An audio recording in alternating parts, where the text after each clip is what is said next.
ಒಬ್ಬ ಕವಿಯ ಆಸೆ, ಆ ಕವಿ ಏನನ್ನ ಬಯಸ್ತಾ ಇದ್ದ ಅಂತಕ್ಕಂಥ ಒಂದು ಮಾತು ಹೇಳಿ, ಹೊಸ ನಾಡೊಂದನು ರಸದ ಬೀಳೊಂದನು,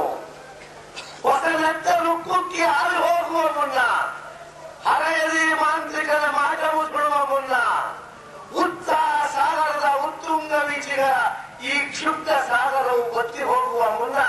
ಕಟ್ಟುವೆವು ನಾವು ಹೊಸ ನಾಡೊಂದನು ರಸದ ಬೀಳೊಂದನು. ನಮ್ಮ ನಿಮ್ಮ ಹೃದಯವನ್ನು ಮುಟ್ಟಿ ನಮ್ಮ ಅತಿಥಿ ನಿಮ್ಮೆಲ್ಲರ ಆಸೆ, ನಮ್ಮ ಇಡೀ ಹಳ್ಳಿಯ ಚರಿತ್ರೆ, ನಮ್ಮ ಗ್ರಾಮಗಳಲ್ಲಿರ್ತಕ್ಕಂಥ ಜೀವನದ ಕ್ರಮ ಬದಲಾವಣೆ ಆದಷ್ಟು ನಮಗೆ ವಿಶ್ರಾಂತಿ ಅಂತಕ್ಕಂಥ ಮಾತನ್ನ ಕೊನೆಯದಾಗಿ ಹೇಳಿ ನಿಮ್ಮೆಲ್ಲ ಗಮನಿಸಿಕೊಳ್ಳುವ ನನ್ನ ಮಾತು